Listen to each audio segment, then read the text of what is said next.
नमस्कार, मैं doctor Manju Jain, retired associate professor from SN Sen degree college Kanpur.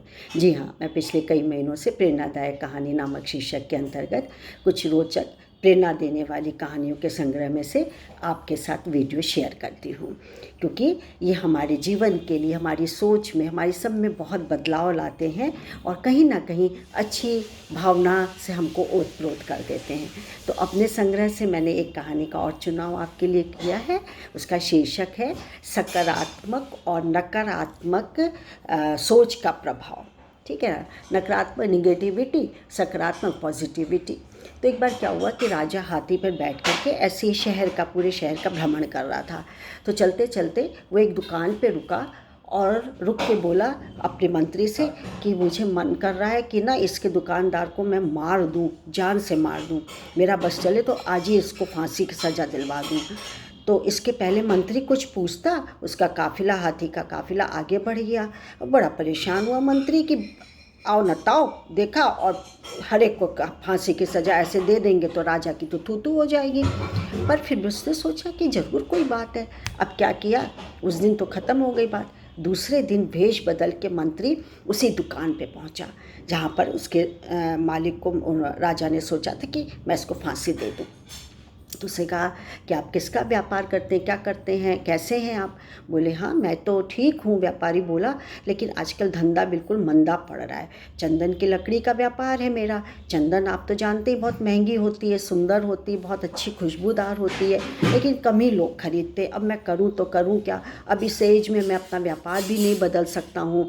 लेकिन मेरे को ये लगता है कि राजा जल्दी से उसकी मृत्यु हो जाए, मरे खपे, और राजा जरूर जो कि है चंदन की लकड़ी से उसकी अंत्येष्टि होगी और फिर मेरा व्यापार देखना खूब बढ़ने लगेगा, मैं मालामाल हो जाऊंगा। अब मंत्री को समझ में आया कि ये नकारात्मकता सोच जो कि उसके वाइब्रेशन जो कि राजा के पास पहुंची। अब क्या किया, कुछ नहीं, उसने अपना तो वक्तव्य बताया नहीं था। तो उसने कहा कि अच्छा भैया थोड़ी सी लकड़ी अपनी चंदन की मुझे भी दे दो, मुझे ज़रूरत है, मैं देखूं कैसी है। तो बड़ा खुश हो गया, एकदम सुंदर सुंदर सुनहरी रंग की खुशबूदार चंदन उसने एक कागज़ पे लपेटा और लपेट करके मंत्री को दे दिया। मंत्री ने दाम चुकता किए और फिर वो राजा के पास गया। तो राजा से बोला कि महानुभाव, वो जो दुकान थी जहाँ आप रुके थे और कह रहे थे कि पता नहीं क्यों मुझे जान से मारने की इच्छा हो रही है, तो उसने आपके लिए कुछ चंदन की लकड़ी भेजी है। राजा हतव्रत बोला अरे बाबा रे, मैंने कितने गंदे विचार, कलुषित विचार उसके लिए बोले। और जब पैकेट खोला तो खुशबू चारों तरफ, सुगंधित वातावरण हो गया, चारों तरफ फैल गई।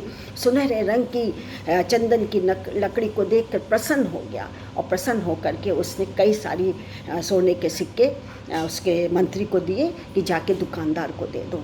दूसरे दिन दुकानदार सिक्के लेकर के गया, बड़ा खुश हो गया।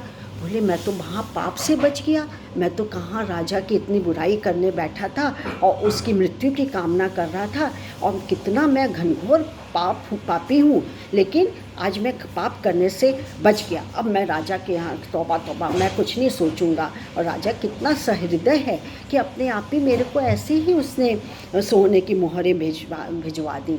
ऐसे करते करते कई दिन हो गए, ऐसे आदान प्रदान होता रहा। चंदन लेकर के मंत्री जाता और वो बदले में सोने के सिक्के दे देता था। अब दुकानदार राजा के सोने को सिक्कों को देखते तो बहुत खुश तो होता ही था। अब क्या है कि अब ये इसमें मेन चीज़ क्या आता है कि यदि हम दूसरे व्यक्ति के प्रति अच्छे और दयालु और सकारात्मक विचार रखेंगे तो वो हमारे पास अनुकूल होकर के ही, यानी अच्छे विचार, सकारात्मक विचार, दयालु विचार, उदार विचार, मदद करने वाले विचार हमारे पास लौट के आ जाएंगे, क्योंकि हम उसके लिए भी सोच रहे हैं। लेकिन यदि हम बुरे विचार को पालेंगे दूसरों के प्रति तो वो विचार हमारे पास उसी रूप में लौट के आते हैं। जैसे कि राजा और दुकानदार ने सोचा नकारात्मक, और देखिए फिर से सकारात्मक होके दोनों की प्रवृत्ति, सोच, विचार नकारात्मक से सकारात्मक हो गए, बदल गए। तो मैं कहती हूँ मित्रों, आखिर कर्म क्या है? यही कर्म है। हमारे शब्द, हमारे कार्य, हमारी भावनाएं, हमारी गतिविधियाँ, हमारी दूसरे के लिए एटीट्यूड क्या है, व्यवहार क्या है, यही कर्म है। यानी अच्छा सोचें तो बदले में अच्छा ही मिलेगा। हमारे सोच विचारों से ही हमारे कर्म बनते हैं। अच्छे सोच विचार अच्छे कर्म को जन्म देते हैं, बुरे सोच विचार बुरे कर्म को जन्म देते हैं। तो आज के लिए बस इतना ही।